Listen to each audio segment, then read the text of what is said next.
Bem-vindos a este quinto dia do nosso congresso sobre Santo Tomás de Aquino.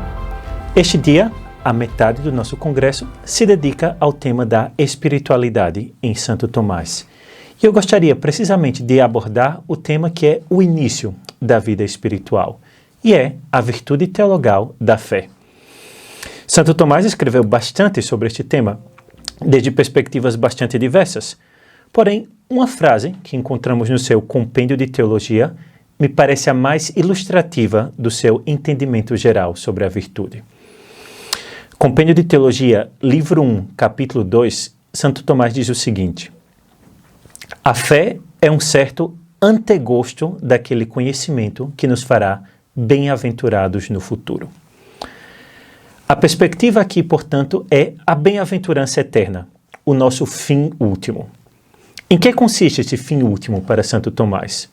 Mais concretamente, o que fazem os bem-aventurados, os santos, no céu? Quando pensamos no céu, o que fazem aí as almas que estão no céu? Frequentemente encontramos, sob a pena do doutor Angélico, um versículo do Evangelho de São João que recolhe as seguintes palavras de Jesus aos seus discípulos. Ora, a vida eterna consiste em que conheçam a ti, um só Deus verdadeiro, e a Jesus Cristo, que enviastes. João 17, 3. Portanto, a essência da vida eterna, segundo o Evangelho, é conhecer a Deus. Conhecê-lo assim como ele é, face a face, como diz São Paulo na carta aos Coríntios. Este conhecimento de Deus é causa da alegria eterna.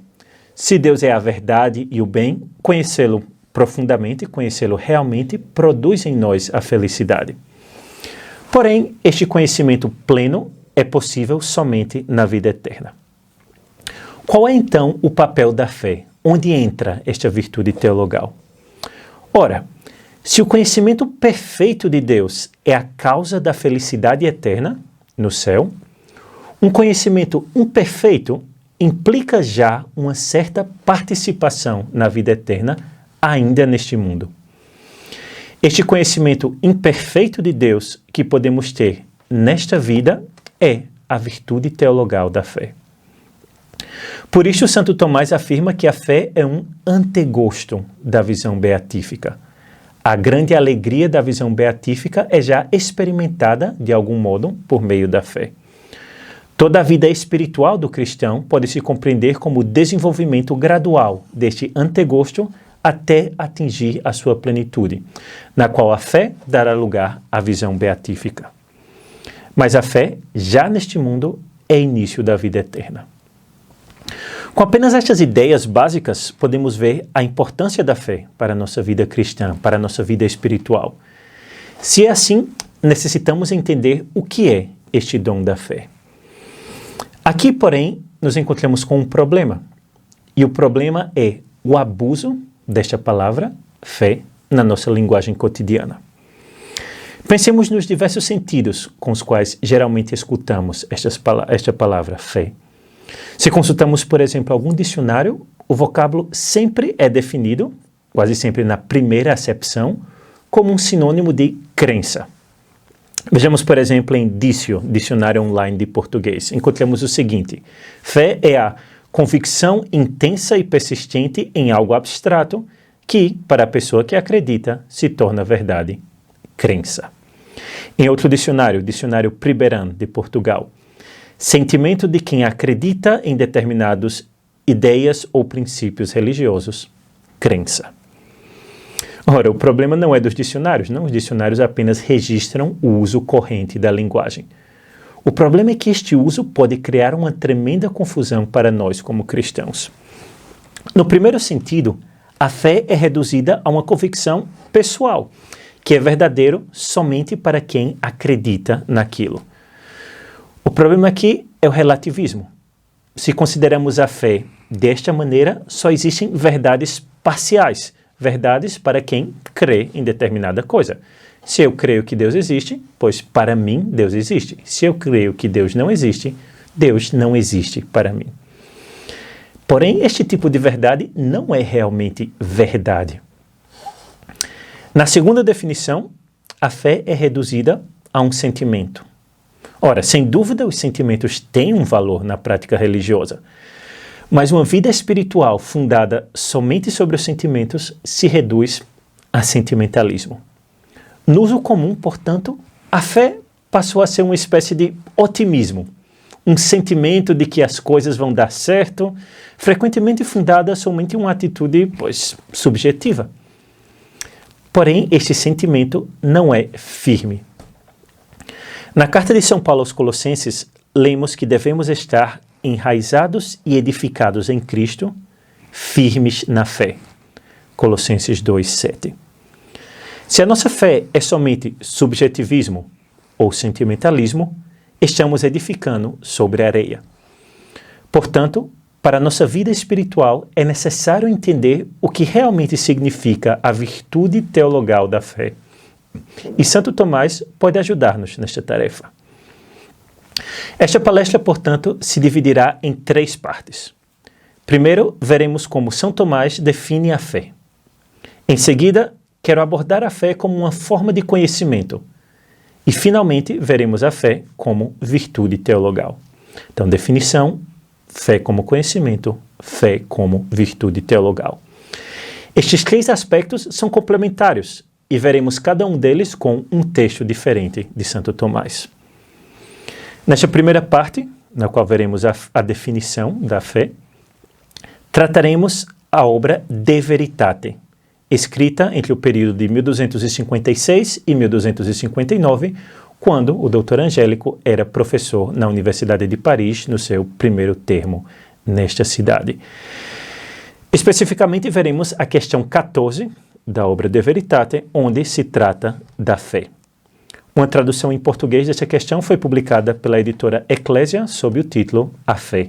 Eu, porém, parto do texto latino na edição leonina. Bem, ao início do segundo artigo desta questão, Santo Tomás nos dá a definição de fé encontrada na carta aos Hebreus, Hebreus 11:1. A fé é a substância das coisas que se esperam, o argumento do que não se vê. Santo Tomás, então, se pergunta se esta definição é correta.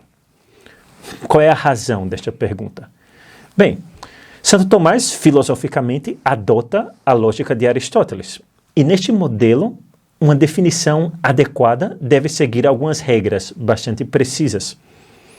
À primeira vista, esta definição bíblica, encontrada na carta aos Hebreus, parece não se adequar àquilo que Aristóteles propõe como modelo de definição. Santo Tomás, portanto, levanta 15 possíveis objeções a esta definição. É interessante, porém, notar que para Santo Tomás, não como comentário metodológico, entre a Bíblia e o autêntico conhecimento humano não existe uma oposição. São Tomás não recorre a um expediente fácil, por exemplo, dizer que a lógica de Deus não segue a lógica humana, mas ele se esforça por mostrar a plena compatibilidade entre a fé, no texto bíblico, e a razão que ele encontra na lógica aristotélica. No corpo do artigo, portanto, Santo Tomás mostrará como, embora a definição bíblica não siga as regras aristotélicas, contém, esta mesma definição, todos os elementos necessários para uma definição justa. A parte que nos interessa desta questão é como Santo Tomás explicita os elementos contidos na definição da carta aos Hebreus. E ele faz isto a partir da ideia de finalidade. Então, como já vimos, ele afirma que o homem possui um fim, está feito para algo. O homem possui um fim natural, que é a felicidade virtuosa neste mundo, segundo a razão, mas o homem também possui um fim sobrenatural, que é a visão beatífica, a visão de Deus na vida eterna. Porém, este segundo fim é absolutamente superior às capacidades humanas. Sem a ajuda de Deus, eu não posso nem conhecer, nem desejar este fim sobrenatural.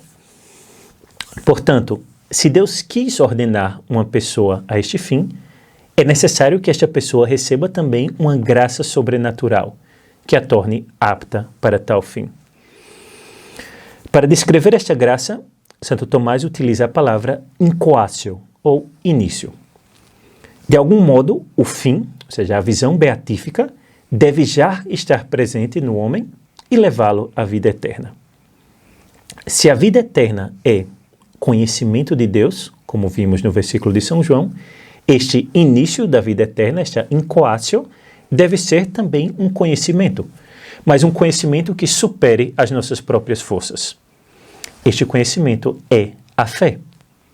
Esta fé já constitui o início da vida eterna. E, portanto, como diz a carta aos Hebreus, a fé é substância das coisas esperadas. Estas coisas esperamos no céu, mas já existem em nós inicialmente por meio da fé. Mas ainda, pela fé, a nossa razão assente, a nossa razão vê ou é convencida daquilo que não é aparente, daquilo que não é evidente. Portanto, a fé é argumento do que não se vê. E assim Santo Tomás explica os dois elementos bíblicos da definição da fé. A fé torna já presente a vida eterna, portanto é substância das coisas esperadas, e a fé nos convence a nossa razão daquilo que lhe supera. Portanto, a fé é argumento do que não se vê. Não contente com esta explicação, o Dr. Angélico oferece uma outra definição de fé, que segundo ele apenas torna explícito o que está implícito na definição bíblica. Diz Santo Tomás que a fé é um hábito da mente pelo qual a vida eterna começa em nós, fazendo o intelecto aderir àquilo que não vê. Pois lembremos dessa definição que nos será muito útil no futuro. Para completar esta sessão, porém, vamos olhar brevemente ao artigo anterior da questão 14. Não, aqui estávamos tratando do artigo número 2, do segundo artigo. Vamos ao primeiro artigo desta sessão 14, no qual Santo Tomás define o ato de crer. Aqui, este ato de crer, ou seja, o ato específico da virtude da fé, é definido a partir de uma citação de Santo Agostinho. Crer é cogitar com assentimento, diz Santo Agostinho, e retoma Santo Tomás nesta questão. Aparentemente, esta definição é paradoxal, porque para Santo Tomás, cogitar é o processo mental que realizamos antes de chegar a uma conclusão. Por outro lado, assentimento é o ato pelo qual aderimos a uma conclusão. Portanto, se cogitamos, é porque ainda não demos o nosso assentimento. E uma vez dado o assentimento, já não cogitamos. Vamos tomar um exemplo matemático. Não? Se eu lhes digo que 52 mais 96 é igual a 148. Você pode começar a fazer contas mentalmente. Não? Neste momento você está cogitando 52 mais 96, mas ainda não assentiu a minha afirmação. No momento em que você chega ao resultado, se convence de que o que eu digo é verdade e assente a isto. Mas neste momento, porém, você já deixou de cogitar, pois chegou ao assentimento. O fato de que o ato de crer implica cogitar com o assentimento, ou seja, os dois elementos juntos no mesmo ato, mostra a sua natureza única. Por um lado, aderimos ao conteúdo da fé, fundados não no nosso próprio raciocínio, mas na autoridade de Deus, que revela. Por outro lado, existe já o assentimento. Não temos a evidência daquilo em que cremos e o nosso intelecto pode continuar a cogitar, ou seja, a considerar esta verdade. Então temos, por um lado, o assentimento, por outro lado, a cogitação que continua. Por exemplo, porque nosso Senhor Jesus Cristo disse, isto é o meu corpo, e a igreja me ensina que cada vez que um sacerdote validamente ordenado pronuncia estas palavras sobre o pão, este pão efetivamente se transforma, se transubstancia no corpo de nosso Senhor, eu creio que aquele aparente pedaço de pão que eu recebi na missa hoje pela manhã é realmente Jesus Cristo. Eu assento a esta verdade, não porque o meu intelecto vê a relação necessária entre pão e corpo de Cristo, mas porque Deus mesmo, por meio da igreja, me garante que é assim. Porém, eu posso continuar a cogitar sobre esta verdade, a qual já assenti. Isto não implica uma dúvida sobre aquilo que já creio, mas sim um desejo de conhecer melhor o que sei que é verdade. Esta é a atitude do teólogo ou simplesmente do cristão, que deseja se instruir na fé para entender mais profundamente aquilo que já conhece. Ao chegar a uma conclusão intelectual, naturalmente o nosso intelecto assente a verdade pela evidência. No caso da fé, não é assim, pois não vemos a evidência. É a nossa vontade que decide aderir à verdade. E a graça de Deus move a nossa vontade a isto, que a sua vez move a inteligência a esta adesão. Por exemplo, ninguém é tentado a duvidar das leis matemáticas. Não? Se eu não sei que 2 mais 2 é igual a 4, se trata de um caso de ignorância, que pode ser vencido com a instrução. Não existe um pecado matemático. No caso da fé, é necessária a adesão da vontade à verdade revelada. Por isto, crer é um ato meritório, e não crer pode ser um pecado. Vimos como Santo Tomás define a fé, vimos como define o ato de crer, vimos que crer é cogitar com assentimento e que o ato de fé implica uma adesão voluntária, sem uma evidência natural. Agora, porém, vem a pergunta: este ato não é irracional? Se eu não tenho a evidência daquilo que afirmo, como posso dizer que é verdade? Porque eu deveria crer em algo que não é evidente. A resposta de Santo Tomás a esta questão se encontra em outro texto, que veremos agora na segunda parte da nossa conferência. Em 1259, Santo Tomás era professor na Universidade de Paris, e neste ano ele começa a composição de um audacioso projeto, a Summa contra Gentiles, ou Summa contra os Gentios. Lembremos que Tomás era membro da Ordem Dominicana, ou Ordem dos Pregadores. Enquanto a sua missão particular se concentrava no ensino, a sua ordem, como um todo, se dedicava à pregação do Evangelho, não somente entre os cristãos, mas também aos judeus e aos muçulmanos. Quando os dominicanos pregavam aos não cristãos, aos pagãos ou gentis, daí o nome Summa contra Gentiles, se enfrentavam com o seguinte problema: que tipo de argumento pode ser utilizado para rebater as críticas dos não cristãos e para defender a verdade da fé? Obviamente não podia ser um argumento bíblico, não? Pois os pagãos não aceitavam a autoridade da Bíblia. Por isso, Santo Tomás decidiu escrever esta obra. Não é o objetivo da Summa contra os Gentios, iniciada em Paris e terminada na década seguinte, na década de 1260, enquanto o santo ensinava na Itália, era oferecer aos seus companheiros dominicanos, que pregavam aos não cristãos, um material sólido sobre o qual pudessem estudar para demonstrar a compatibilidade entre fé cristã e razão humana aos povos aos quais pregavam o Evangelho. Precisamente esta compatibilidade entre fé e razão será o tema dos primeiros capítulos do livro da Summa contra os Gentios. Esta Summa está dividida em 4 livros e existem traduções em português publicadas tanto pela Eclésia quanto pela Loyola. O nosso foco aqui serão os capítulos 3 a 8 do primeiro livro da Summa contra os Gentis.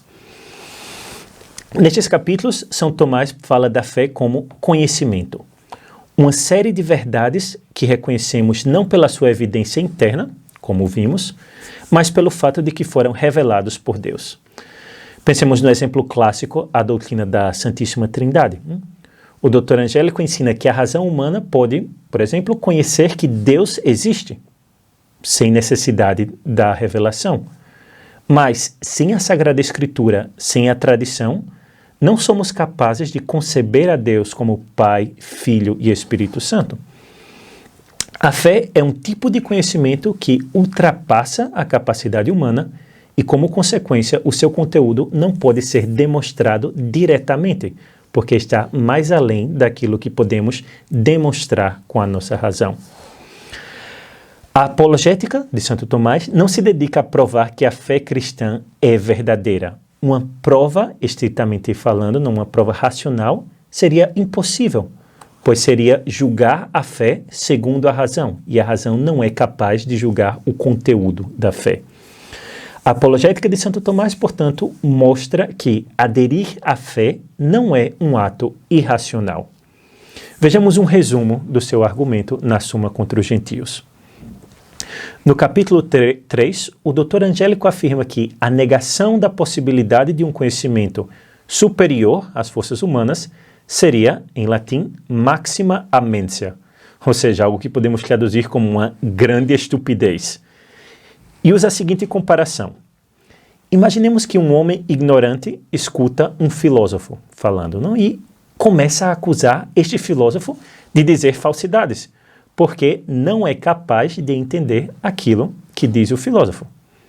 Ora, qualquer pessoa consideraria insensata esta atitude do ignorante, não? Paralelamente, ou em analogia, se existe um conhecimento revelado, a mesma natureza deste conhecimento implica que ele não possa ser diretamente conhecido pela mera razão humana. Portanto, negar a possibilidade da existência de tal conhecimento, de um conhecimento que supera as nossas forças, seria tão insensato quanto o exemplo do nosso homem ignorante que começa a dizer que aquilo que o filósofo ensina é falso, porque ele não é capaz de entender. Então, até aqui, o texto busca provar que não é impossível ou não é irracional a existência de tal conhecimento. No capítulo 5, se dá um passo adiante. Tal conhecimento não somente não é impossível, mas seria conveniente que este conhecimento existisse.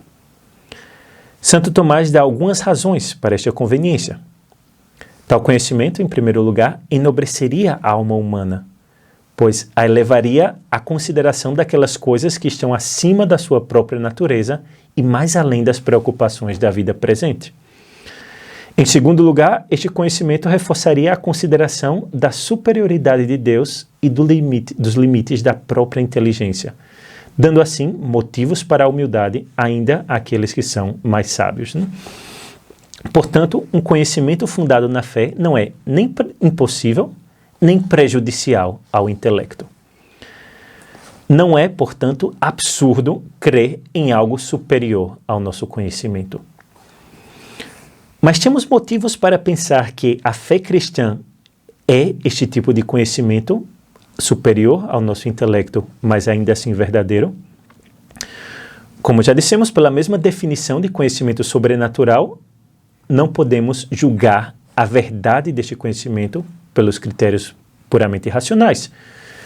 Porém, isto não quer dizer que crer seja um simples salto no escuro, sem nenhuma razão para fazê-lo.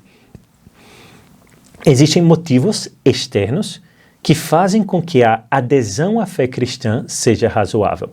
Ou seja, sinais que atestam a autenticidade desta fé e, portanto, podem mover a nossa vontade a crer, ainda sem poder verificar a verdade em si mesma da fé religiosa.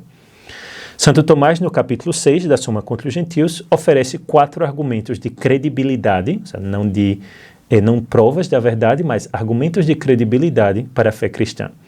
Estes são os milagres operados por Cristo e pelos santos, as profecias do Antigo Testamento, que com séculos de antecipação previram a vinda e as ações de Cristo, a constância dos cristãos, que resistiram às tentações e perseguições para se manter fiéis à sua fé, e, finalmente, a mesma difusão da religião cristã, que dificilmente pode ser explicada naturalmente. Considerados em conjunto, estes argumentos mostram que existe uma grande probabilidade a favor do cristianismo e que crer no Evangelho não é arbitrário, mas é bastante razoável. Finalmente, se aceitamos a doutrina cristã como revelada por Deus, devemos admitir que esta não pode contradizer a razão. No capítulo 7, Santo Tomás afirma que o mesmo Deus que revelou o Evangelho é também o Criador da razão humana, e Deus não pode se contradizer propondo uma verdade por meio da razão e outra verdade por meio da revelação. Portanto, qualquer argumento pretensamente racional utilizado para negar a fé deve conter alguma falácia e pode ser refutado. Em resumo, se é verdade que aquilo que cremos não pode ser diretamente demonstrado, não é absurdo crer, porque existem razões de credibilidade e nenhum argumento contrário pode ser demonstrado. Todo o resto da argumentação da Suma contra os Gentios procede a partir destas premissas, seja oferecendo razões de credibilidade para certas doutrinas cristãs, seja refutando argumentos contrários a estas doutrinas. Assim vemos como o ato de crer, que é pensar com o assentimento, é justificado. Não é irracional para o intelecto, sob certas condições, aderir àquilo que não vê. Se lembram bem, esta era a segunda parte da nossa definição da fé em De Veritate 14, né? Que relembra a definição. A fé é um hábito da mente pelo qual a vida eterna começa em nós, fazendo o intelecto aderir àquilo que não vê. A Summa contra os Gentios nos mostra que a fé não é um simples sentimento ou atitude, mas um conhecimento verdadeiro derivado da adesão da minha inteligência ao que Deus revela. Eu não crio o conteúdo da fé, mas o recebo, o aceito de Deus. Nos falta agora explicar a primeira parte da definição. A fé é um hábito da mente pelo qual a vida eterna começa em nós. E para isso iremos à sessão final desta conferência. Aqui chegamos à obra-prima de Santo Tomás de Aquino, a Summa Teológica. O tema da fé é tratado extensamente na segunda parte deste grande livro, especificamente na Secunda Secunde, da questão 1 a 16, o assim chamado Tratado de Fide. Esta parte da Summa foi provavelmente escrita em Paris, no segundo termo de Santo Tomás como professor naquela cidade, entre 1269 e 1272. A Summa está disponível em português na tradução clássica já de Alexandre Correia, reeditada pela editora Eclésia, e em uma edição bilíngue, com a tradução mais recente, que tenho aqui, coordenada pelo dominicano Carlos Josafá, publicada pela editora Loyola. Bem, começando a nossa exploração da fé na Summa Teológica, devemos entender esta expressão, hábito da mente. Não? Santo Tomás diz que a fé é um hábito da mente. A palavra latina que ele utiliza aqui, hábitos, de onde vem a nossa palavra em português, hábito, era a tradução dada ao grego rexis de Aristóteles na escolástica medieval. O filósofo grego utiliza esta palavra como uma das 10 categorias do ser, com um significado bastante preciso. Um rexis ou hábitos ou hábito é uma disposição presente em um sujeito que o permite agir de um determinado modo. Hoje em dia, quando escutamos a palavra hábito, tendemos a pensar em uma repetição quase automática, não algo que eu faço, pois, sem pensar muito. No vocabulário escolástico, porém, não é assim. Um hábito é precisamente uma disposição que nos permite agir mais livremente. Ou seja, um hábito bom é uma disposição que nos permite agir mais livremente. E o exemplo mais claro são as virtudes, né? Por exemplo, imaginemos 2 homens em uma situação de perigo. Um destes homens possui a virtude ou hábitos da coragem e o outro não. Sabemos necessariamente como o homem medroso agirá. Ele buscará salvar sua vida, fugindo ou escondendo-se. Por outro lado, o que fará o homem corajoso? Ele avaliará a situação e tomará a decisão mais racional naquele caso, enfrentando a situação, se necessário e possível. Portanto, o homem que não possui o hábito da coragem não é livre na sua ação, enquanto o homem que sim possui este hábito é mais livre, pois atua não segundo o medo, mas segundo a razão. Em efeito, a virtude é um tipo dentro da categoria de hábito. Um hábito ou uma disposição dirigida a um ato bom se chama virtude, e um hábito ou disposição dirigida a um ato mau, vício. É claro que a fé é uma disposição a um ato bom, que é crer na revelação divina. Portanto, na questão 4, artigo 5 da Secunda Secunde, a fé é definida como uma virtude, que nos explica Santo Tomás. Do que foi dito acima, fica claro que a virtude humana é aquela pelo qual o ato humano torna-se bom. Portanto, todo hábito, que é princípio de atos bons, pode considerar-se como virtude humana. Ora, a fé formada é um ato deste tipo. Com isto, entendemos por que na definição dada anteriormente, na De Veritate, a fé é considerada um hábito. Porém, por que é um hábito da mente? Aqui é necessário entender a antropologia, ou seja, a doutrina sobre o ser humano de São Tomás. Ao explicar os atos humanos, ele busca distinguir todas as instâncias que atuam no ato. Assim, uma ação decorre diretamente de um hábito. Este hábito, à sua vez, tem a sede em uma das potências ou faculdades que fluem da mesma natureza humana. Por exemplo, ao resolver um problema de matemática, já vem que eu gosto de dar exemplos matemáticos. Ao resolver um problema de matemática, eu utilizo um hábito intelectual, que é a ciência matemática. Este hábito se encontra no meu intelecto, ou seja, em uma faculdade ou potência, que é derivado da minha mesma natureza humana. Os hábitos, portanto, têm a sua sede nas faculdades humanas. Em qual faculdade ou potência encontramos a virtude da fé?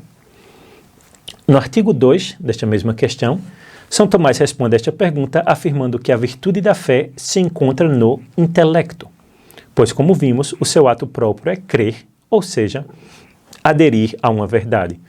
E é justamente o intelecto em nós a faculdade responsável por aderir à verdade.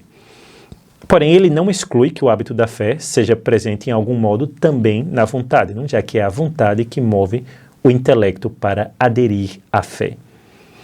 Em todo caso, intelecto e vontade são potências da alma racional. E a palavra mente, em São Tomás, tem frequentemente o sentido de alma racional. Portanto, reformulando a frase inicial hábito da mente, podemos dizer que a fé é uma virtude da alma. Ao considerar a fé como conhecimento, vimos como, de algum modo, este conhecimento é já participação no conhecimento celestial e, portanto, início da vida eterna. Mas isso não é tudo.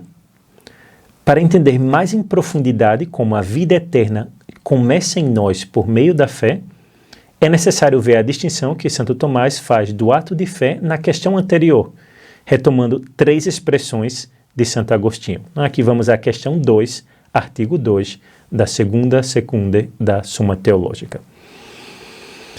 Nesta questão, Santo Tomás toma 3 diferentes modos em latim de expressar o ato de fé em relação a Deus, com o seu objeto.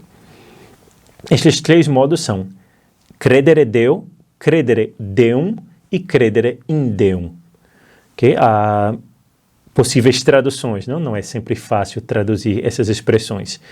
Credere Deo, Alexandre Correia traduz como crer a Deus, e na tradução da Loyola encontramos crer por Deus.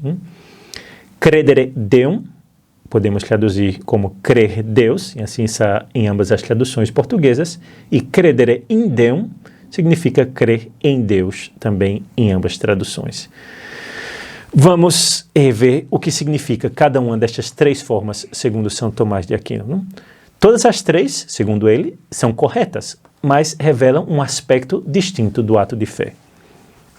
Credere Deum, ou crer Deus, significa que Deus é o objeto da fé, ou seja, aquilo que eu conheço por meio do ato de fé.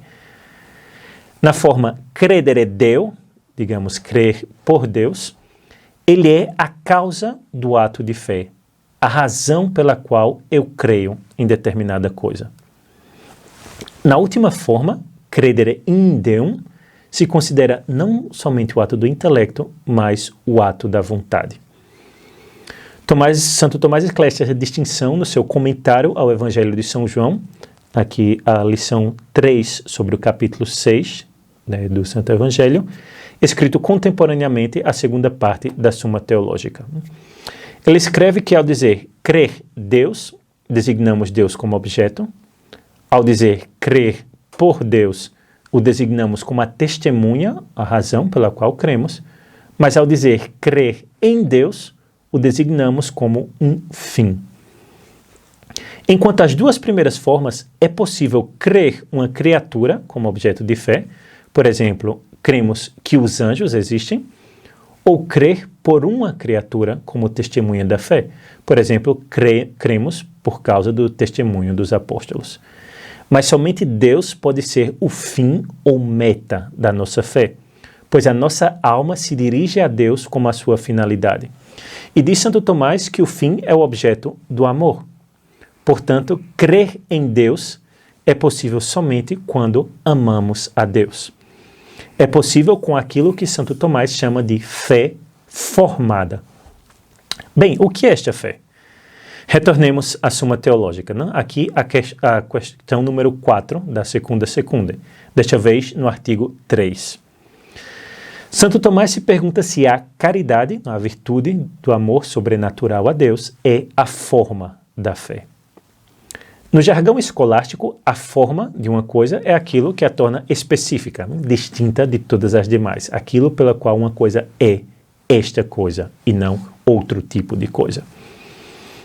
No caso de uma virtude, a forma será dada pelo seu objeto ou finalidade. O ato de fé sobrenatural se dirige a Deus, que não é somente verdade, mas também o bem em si mesmo. Tender ao bem é próprio do amor, da vontade, não do intelecto.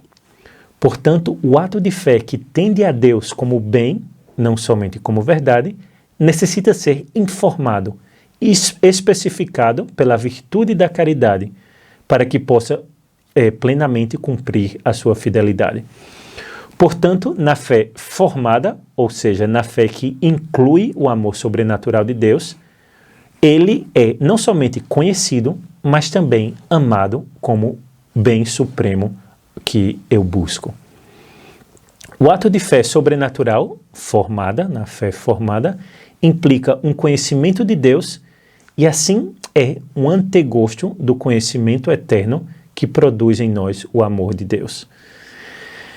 Ela implica também a virtude da caridade, ou amor, pela qual o amamos sobre todas as coisas, e assim é participação no amor da vida eterna. A fé inicia um dinamismo que leva o fiel a avançar na vida espiritual. Nos artigos seguintes, São Tomás mostrará como este dinamismo da fé é completado pelos dons do Espírito Santo, de entendimento e de ciência, e pelos efeitos do temor de Deus e da purificação do coração. Assim, a vida espiritual tem o seu início a partir da fé. E esta vida espiritual, que é um conhecimento amoroso de Deus, é já o início em nós da vida eterna. Vistos estes 3 grandes textos de Santo Tomás sobre a virtude da fé, vamos tentar resumir em algumas conclusões o que estudamos até agora. Vamos dar uma última olhada à definição encontrada na questão 14 do De Veritate. A fé é um hábito da mente pelo qual a vida eterna começa em nós, fazendo o intelecto aderir àquilo que não vê. A nossa leitura da Suma Teológica e da Summa contra os Gentios nos permitiu esclarecer esta definição. A fé é um hábito da mente porque é esta disposição da nossa alma, da nossa razão e da nossa vontade, pela qual aderimos a Deus como verdade e como bem.